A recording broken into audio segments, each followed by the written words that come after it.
इतिहास बना रीवा कोर्ट का फैसला। फर्जी गैंग रेप पॉक्सो मामले में 3 पत्रकार बाइज्जत बरी। रीवा जिले के सिविल लाइन थाना क्षेत्र में बीते 21 मार्च 2022 को मारपीट की घटना की खबर से रीवा के पत्रकारों द्वारा समाचार पत्र में प्रकाशित की गई थी, जिस बात की रंजिश को मानते हुए एक महिला पत्रकार द्वारा पत्रकारों के खिलाफ सिविल लाइन थाने में फर्जी एफआईआर दर्ज कराई गई। रीवा न्यायालय के द्वारा पत्रकार अमर मिश्रा, उमेश सिंह और प्रद्युम्न शुक्ला को 12 जुलाई 2025 को दोष मुक्त कर दिया। मामला उस समय का है जब तत्कालीन पुलिस अधीक्षक नवनीत भसीन और सिविल लाइन थाने के तत्कालीन थाना प्रभारी हितेन नाथ शर्मा का कार्यकाल था। यह चौंकाने वाला अपराध 258/22 धारा 376 2 N 450 506 भारतीय दंड विधान का फर्जी मुकदमा दर्ज किया गया। पुलिस प्रशासन द्वारा पॉक्सो जैसे संवेदनशील कानून का दुरुपयोग कर इन पत्रकारों को फंसाने का यह प्रयास पुलिस की कार्यप्रणाली को और उसकी विश्वसनीयता पर गंभीर सवाल खड़े करता है।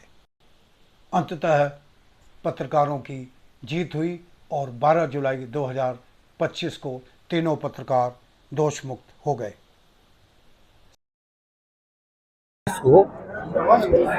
एफआईआर थाना सिविल लाइन में रजिस्टर्ड हुई। 3 पत्रकार उमेश सिंह, अमरनाथ मिश्रा और प्रद्युम्न शुक्ला के खिलाफ।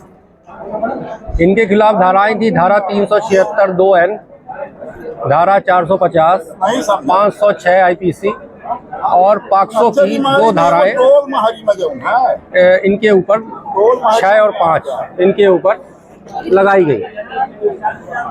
इन धाराओं के अंतर्गत 6 अभियोजन साक्षी प्रस्तुत किए गए अभियोजन के द्वारा और बचाव में हमने 3 साक्षी प्रस्तुत की।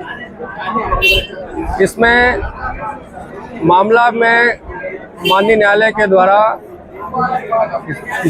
जो भी प्रतिपरीक्षण हुआ उसका सही तरीके से परिशीलन हुआ, जिससे पूरे अभियुक्त दोषमुक्त हुए। सही तरीके से इन्वेस्टिगेशन कर दिया जाता तो ये मामला पंजीबद्ध नहीं होना चाहिए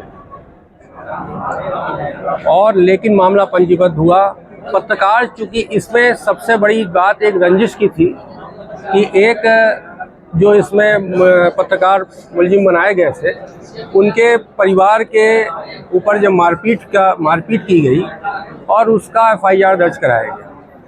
पत्रकार अपना काम कर रहे थे, उन्होंने अपने पेपर में उसका प्रकाशन किया। जब प्रकाशन किया तो इसमें इनसे रंजिश रखी गई और इनके खिलाफ एक झूठा मामला बनाया गया। ये हमने अपने प्रकरण में डिफेंस में भी प्रस्तुत किया।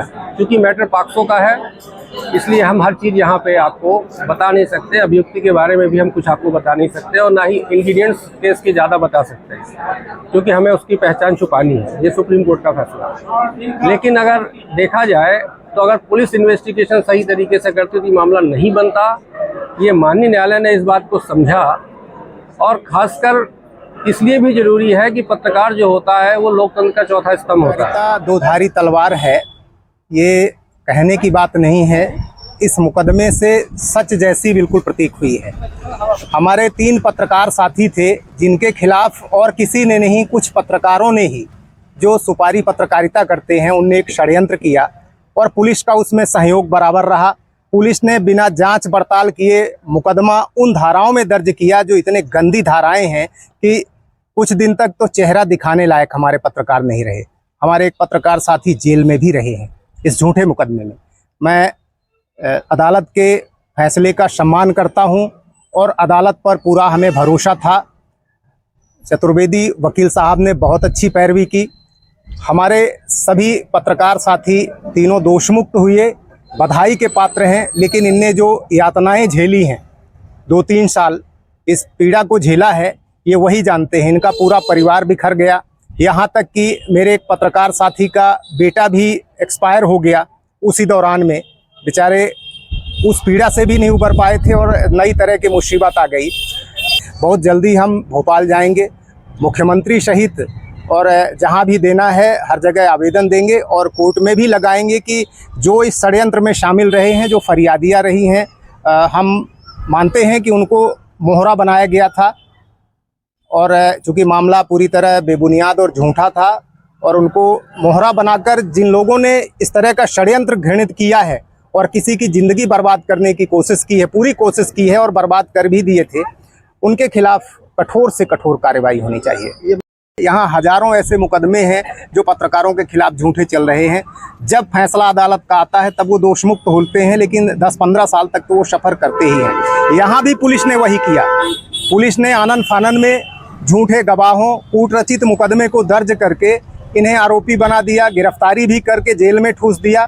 लेकिन सच्चाई जब उनके समझ में आई कि ये केस थोड़ा उल्टा पड़ेगा तो आवेदन के आधार पर उनने जांच भी किया। और एक बात और बताना चाहता हूं, गृह मंत्रालय का एक आदेश है कि किसी भी पत्रकार के खिलाफ अगर कोई मामला पंजीबद्ध होता है तो उसकी जांच एसपी, डीआईजी रेंज के अधिकारी करेंगे। ये नियम कहीं भी मध्य प्रदेश में लागू नहीं है। हालांकि इस मामले में फिर जांच हुई और पुलिस ने ही निर्दोष बताया अपनी जांच में कि ऐसा कोई अपराध नहीं घटित हुआ था जो भी आरोप लगाया गया है और ये पत्रकार निर्दोष है। लेकिन मामला चूंकि न्यायालय में था और न्यायालय फैसला अपने टाइम पर ही करता है और अपने हिसाब से करता है।